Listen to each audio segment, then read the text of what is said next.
The following podcast is a deep, shallow dive production. And you're going to love it. Okay, let's go. Fires in Southern California are starting to look like an apocalypse nightmare. I mean, this footage is a disaster, and the way they are treating this is also becoming disaster. First of all, the firefighters are reporting dry fire hydrants. No water in the fire hydrants. So the reservoirs are depleted, and Trump went off on the governor of California, Gavin Newsom, on how he refused to sign the water restoration declaration put before him that would have allowed millions of gallons of water to flow into California from the Sacramento area. But now that's been limited to protect what he called an essentially worthless fish called smelt. And if no water wasn't enough, the fire department said they are dangerously understaffed and they can't handle a crisis of this magnitude. If you didn't know, Mayor Karen Bass slashed $17.6 million from the fire department's budget earlier this year. People are also reporting being left out of insurance because they're in high-risk areas. Some people are saying they allegedly weren't being notified about this until the fire reached their doorstep, and this whole situation is just a nightmare, and we need more accountability here. Hey, what's up, everybody? Thursday. Oh man, what a day and night yesterday.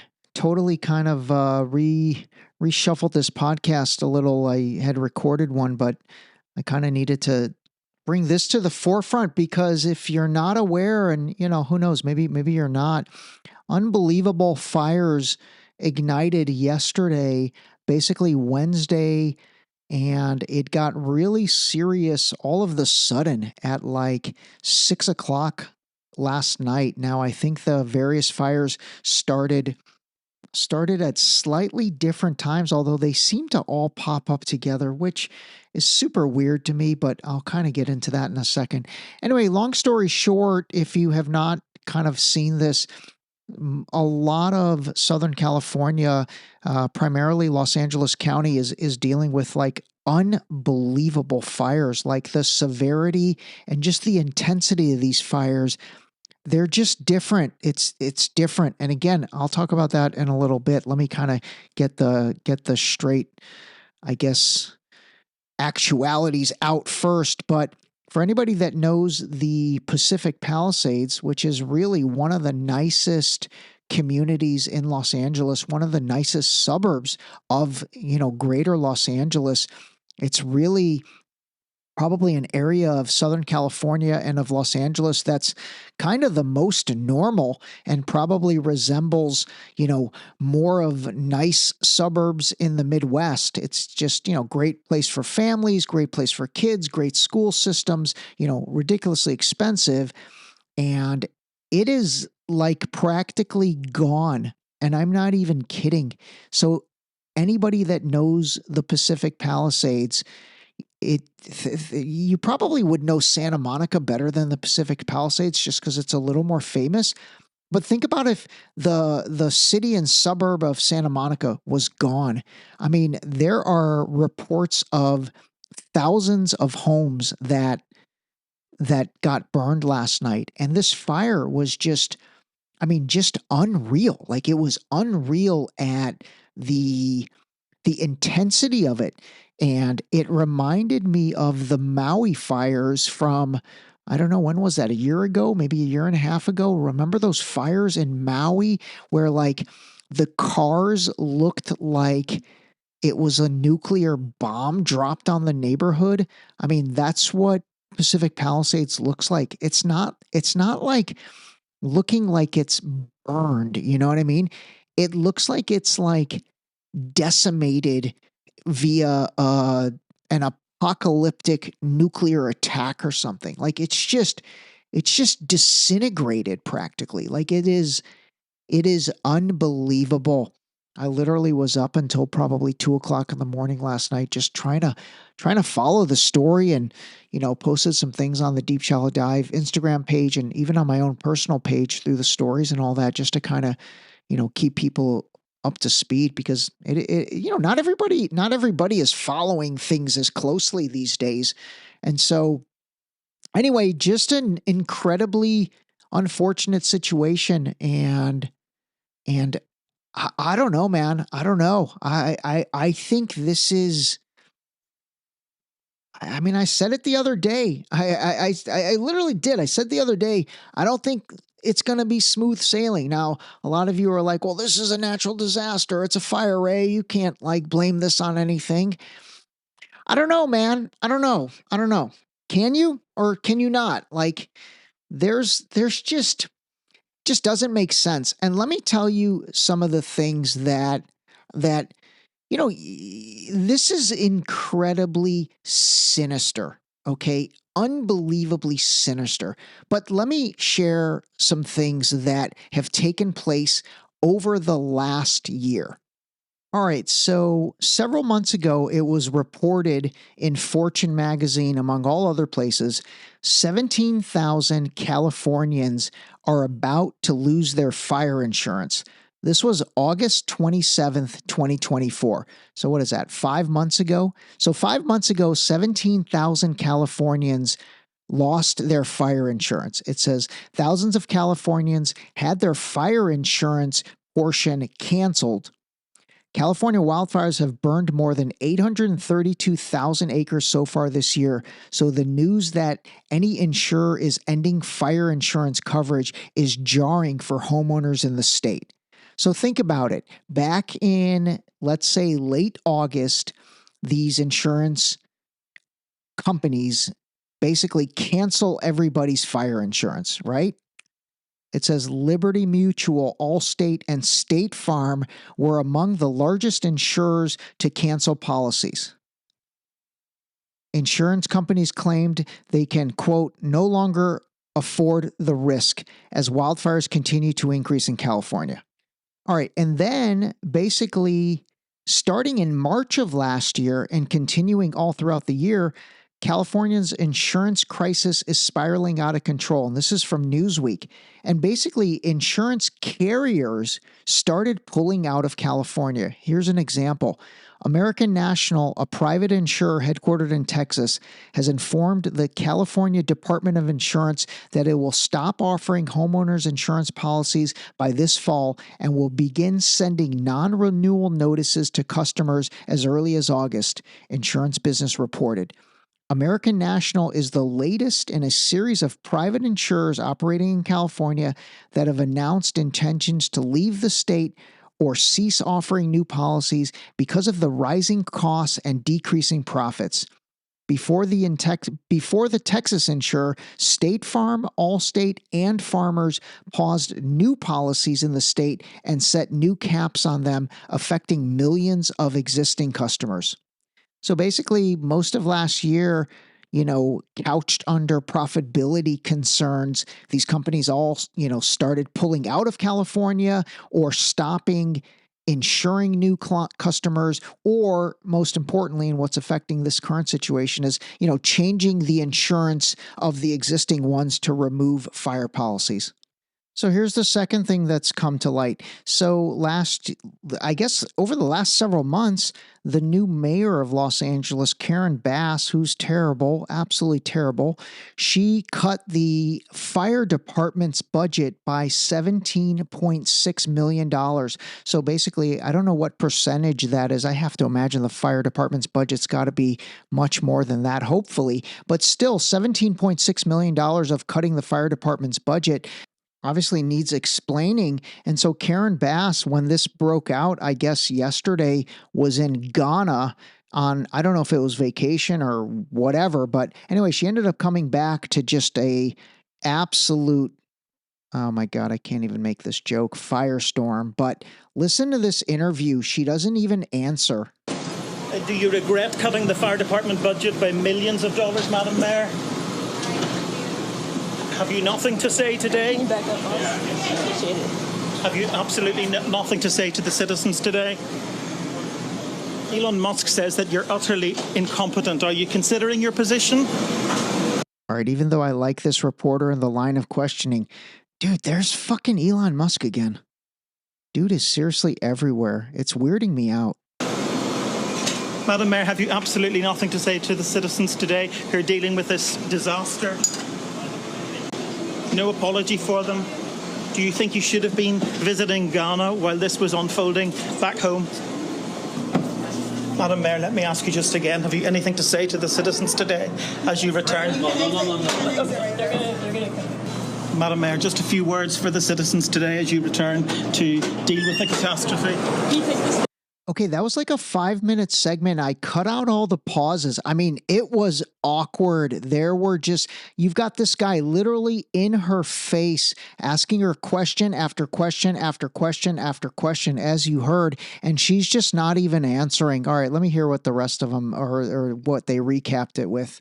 David, as you say, she wasn't very keen to answer any of your questions there. And fire chiefs are also admitting that they just don't have enough personnel to take out the fires.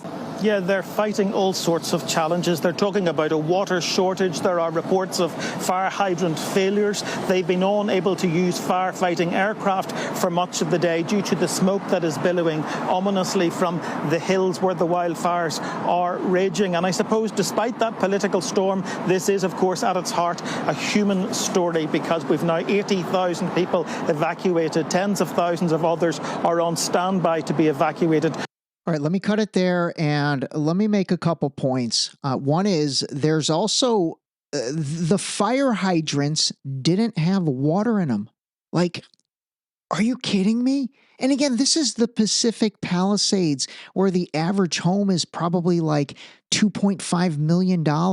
Like, how do the fire hydrants not have water in them? Well, I'll play something for you in a minute, and it is insane, because again, Gavin Newsom basically refused to collect all of the rainwater from last year. Let me get to that in a second. Anyway, so that's another, like I said, it's just another almost like perfect storm. So the fire hydrants don't have fire in them. And, you know, I have to say this. I really have to say this. And I hate even saying it, because I'm not trying to be snarky, or I'm not trying to be anything by saying it. But what you're seeing in the Pacific Palisades, I'm not kidding. Like, it's Gaza. It looks like Gaza. It looks like Gaza that has gotten completely bombed and turned into ashes over the past 15 months with their war with Israel and by Israel. And so now, you know, I hate to say it, and I don't think this is going to happen. And again, I am saying this with the utmost empathy and respect, quite frankly, for the people in the Palisades and the people in Gaza. And that is, you know, unfortunately, this is the only potential way maybe Americans like understand really what's going on over there. Because again, if you look at the pictures of the Pacific Palisades and put it up against the pictures of Gaza, which has been bombed, you'd probably have a hard time telling the difference. Think about that. Let that sink in. You know, I don't think that's going to matter any. I really don't. But I just had to say that, you know, and I'm hoping if there's anything that helps bring an end to, you know, the suffering over there. And by the same token, obviously, we've got to figure out how to, you know, help all the people in the Palisades and Pasadena, by the way. Pasadena, California also had a huge fire in an area called Eaton Park or Eaton Square. I don't know, man. I don't know. This stuff is sinister. This stuff is sinister. It's like you think about over the past 4 years, or I'm sorry, the past year, you've got insurance companies canceling insurance. You've got Gavin Newsom passing on collecting excess rainwater and just letting it go to the ocean. You've got Mayor Karen Adams cutting the fire budget. I mean, again, it's just like the perfect storm, the absolute perfect storm for the worst possible thing to happen and the worst possible outcomes because of the worst possible planning. You know what I mean? Like, it just doesn't make sense. It really doesn't. Like I said, it's just a perfect storm of bad all the way around. All right, let me play you this. Here's James Lee, the guy I interviewed a few episodes ago. Listen to this take. He did a really nice job of kind of bringing and tying together a few of these things. There's probably no better encapsulation of Gavin Newsom than this photo. The state is on fire, and here he is, hands in his back pockets. Leadership. But you know what? It's actually quite a bit worse than that. CAL FIRE, the state's firefighting agency, has spent over $30 billion on battling and preventing wildfires since 2017. And that budget has grown 72% over that time period. And as with most things California, the money never does what they say it's going to do. In fact, here's Gavin Newsom lying to the public about the state's wildfire prevention efforts.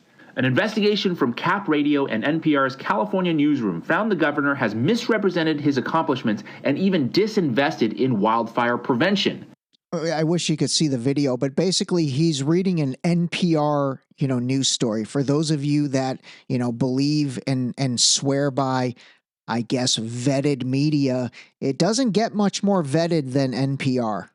Quote, Newsom has claimed the 35 priority projects carried out as a result of his executive order resulted in fire prevention work on 90,000 acres. But the state's own data showed the actual number is only 11,399. Where his priorities are, where all that money is going, we can only conjecture. And also, back in 2014, California voters backed a $7.5 billion water bond. And more than a decade later, more than half of those projects have not been completed. I mean, these are huge numbers. $7.5 billion water bond that was passed. So the money's there. The result? Our first responders and our firefighters who are trying to battle this, there's no water in the Palisades. There's no water coming out of the fire hydrants. This is an absolute mismanagement by the city. It's not the firefighters' fault, but it's by the city.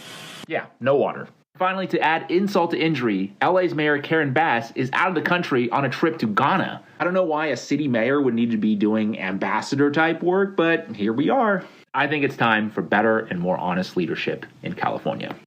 Amen, James Lee. In California and every other state and the country. And I really hope the Trump administration corrects a lot of these things. But I have to tell you, I'm not liking what I'm seeing. I'm really not. And I'm just getting weird vibes about a lot of things with Trump. And I'll be completely transparent with everybody. I absolutely did vote for him this go round. I voted for him in 2020. I've said that before. I've talked about voting for him in 2020. I don't think I've really said that I voted for him in 2024, but I did. And, I absolutely stand by that vote. But he is weirding me out, man. He is weirding me out. And the first thing that weirds me out is this connection with Elon. It's just too much. That dude is setting off my spidey senses. Secondly, Trump's out there talking about, taking over the Panama Canal, making it the Gulf of America versus the Gulf of Mexico. Now he's talking about annexing Greenland. He's made the joke about making Canada the 51st state. And I mean, I get it. These are things that on the surface, each one of them, if you dissect it, I mean, there's validity to a lot of it. The Greenland and Canada thing, maybe not as much, but the Panama Canal, the Gulf of America, Gulf of Mexico, I haven't looked into that one either. The Panama Canal, I know there's validity to that argument, but regardless, it's like, dude, you literally just ran an entire campaign on making America great again, and all we've heard is you talking about other countries, other things, other entities, and not about making America, current America. Let's get the ducks in order and let's get our house straight. And then if you want to go annex Greenland and take over the Panama Canal and rename Mexico, Gulf of America, do that. The Canada thing, I think, is just ridiculous. But honestly, what is sad to me is you've got all these fanboys that, he'll come out and he'll talk about Greenland, and, it's just like a constant fanboy echo chamber. And I don't like it. I don't like it. And I'm hoping that, the Joe Q public starts to like talk out against it and say, hey, dude, yo, remember us? You know, the ones that voted you in? Seriously, I really think that something strange is going on. You know, I'm not going to play the clip, but if you didn't see, you know, Mark Zuckerberg came out. Actually, let me try to play the clip. Hey, everyone. I want to talk about something important today because it's time to get back to our roots around free expression on Facebook and Instagram. I started building social media to give people a voice. I gave a speech at Georgetown 5 years ago about the importance of protecting free expression, and I still believe this today. But a lot has happened over the last several years. There's been widespread debate about potential harms from online content. Governments and legacy media have pushed to censor more and more. A lot of this is clearly political, but there's also a lot of legitimately bad stuff out there. Drugs, terrorism, child exploitation.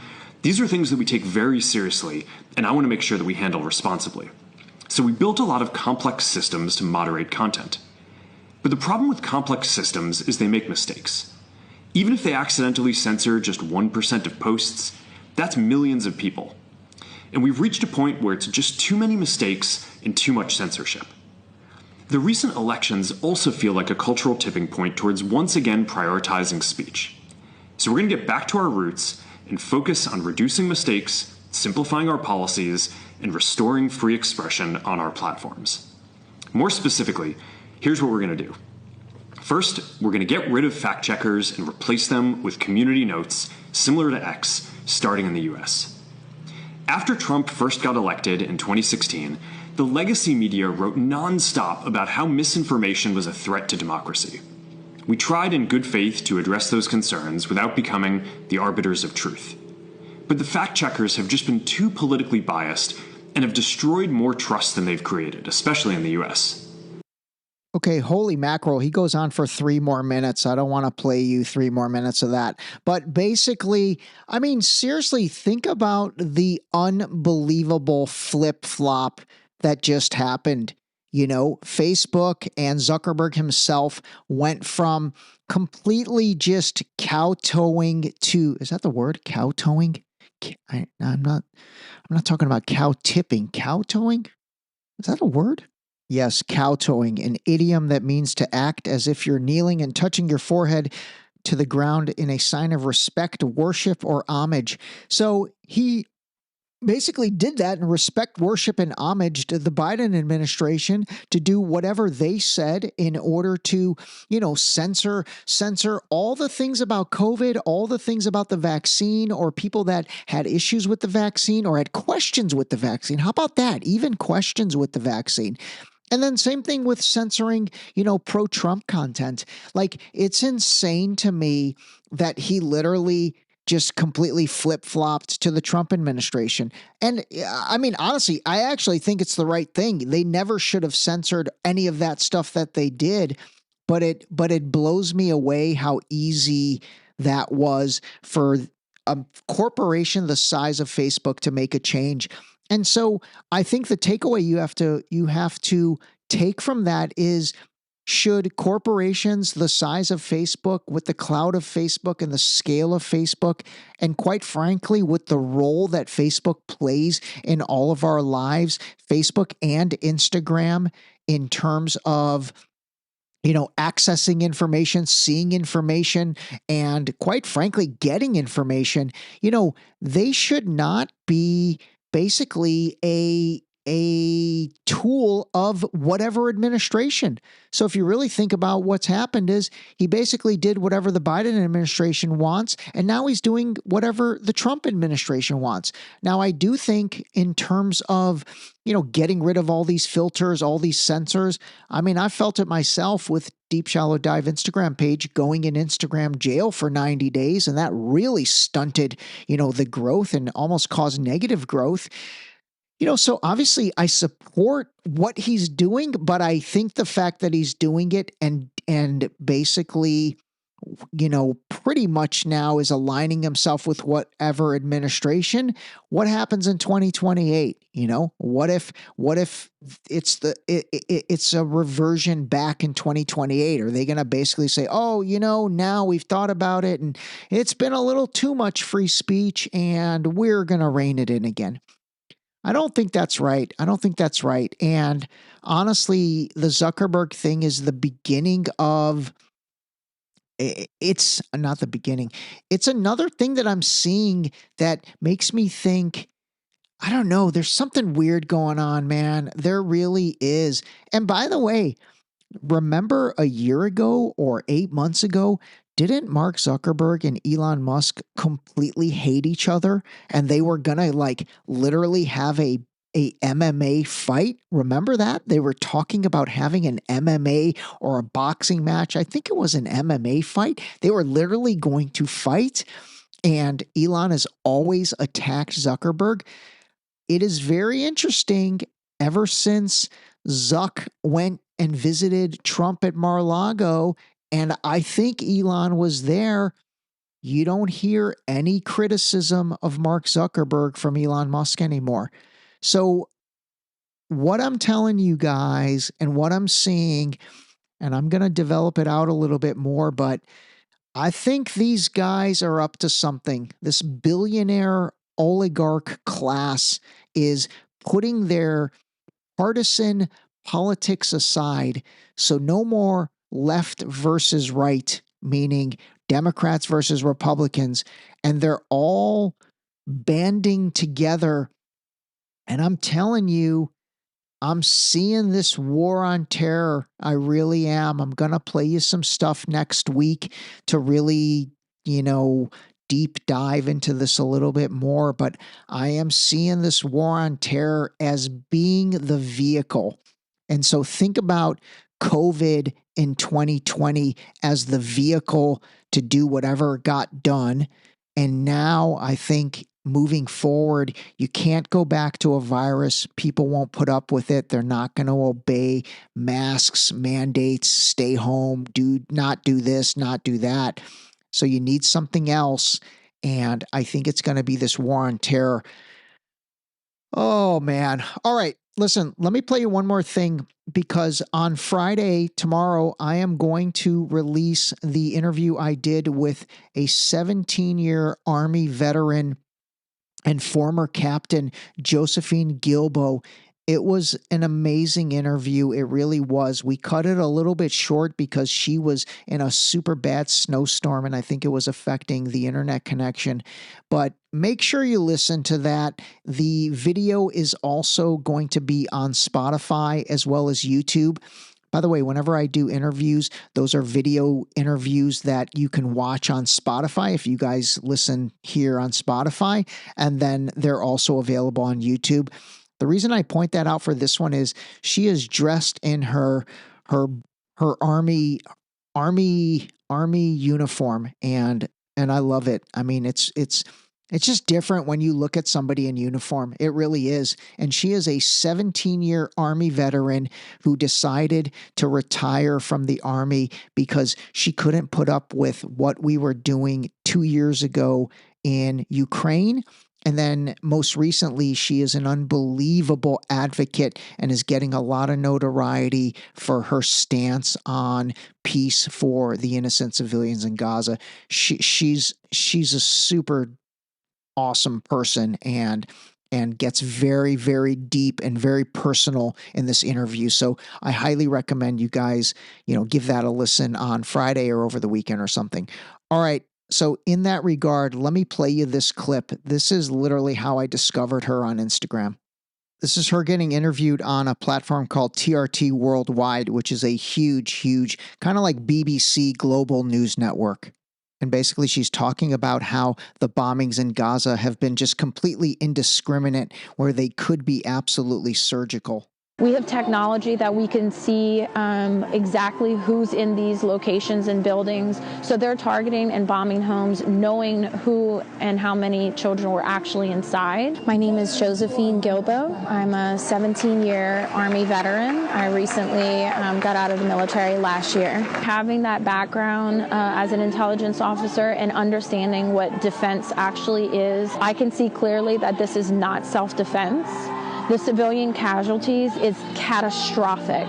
They're targeting homes filled with children. The elite that sit in Capitol Hill sit there and lie over and over and over. I just want to highlight one of the biggest awakenings that I think I've had the last few weeks coming here and lobbying with the senators and the congressmen is just how corrupt our government is. And that anyone that's in the military is simply just one chess piece that they use at their leisure for their own internal gain to protect their own internal assets and money.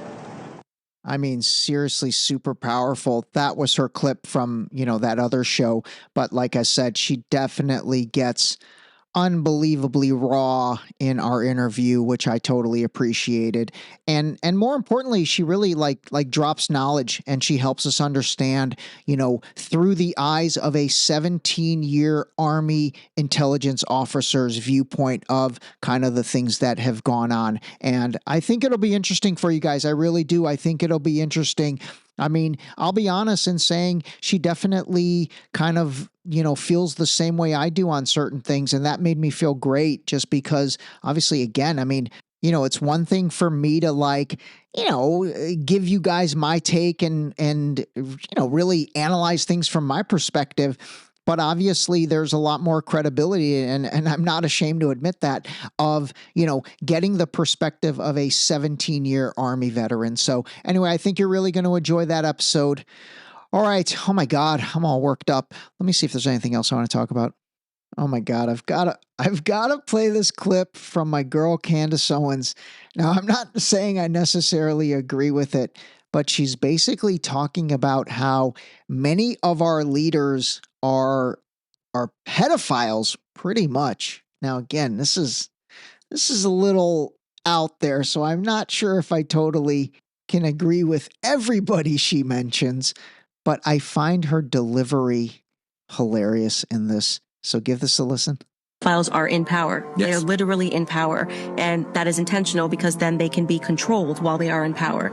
And they are also exhibiting signs of a psychopathology that lets them know that they will do harm to the masses and feel nothing because they were themselves, many of them, raped when they were children. It is not a coincidence that Justin Trudeau is gay. And Obama, gay. Zelensky, gay. Emmanuel Macron, gay and married to a trans man who molested him when he was a child. Dude, she goes in, man. She goes in. That girl has a set of balls on her, man. Seriously. Now, in all seriousness, the point of what she was saying was that, again, these leaders, have issues. And I mean, she's saying they're literally pedophiles, basically. And obviously, there's a lot of that information on a lot of those guys, including one of our former presidents, and I'm sorry, that's just true. That's all out there. Now, again, I'm not saying I believe that, and I'm not saying you believe it. I'm just saying it's not just her that says all this. But regardless, I think the point that she makes, which I can get on board with, is, are leaders being compromised and then put in positions of leadership in order to then be controlled? I can absolutely get down with that. And I think that can apply to somebody who's gay, straight, whatever, it doesn't matter. I absolutely do believe that many leaders are put in positions of leadership because they can be compromised. And quite frankly, I think that's what the Epstein Island, Epstein files, Epstein list is all about. And I also think that's what the Diddy freak-offs, the Diddy list, the Diddy everything is all about as well. And so obviously with the Epstein stuff, that applies to, really politicians and world leaders, and then obviously other influential people. And then with the Diddy stuff, I mean, that really ends up applying to a lot of people in the entertainment industry, let's say, who then have the platform and they have the adoration of the people in order to then be manipulated and in order to then be controlled, in order to give the message and the narrative that the group controlling them wants to deliver. What? All right, that's it, everybody. Make sure you listen to the interview with Josephine. She deserves it. And I'm going to take us out with a song that's kind of perfect for right now. It's called Mad World.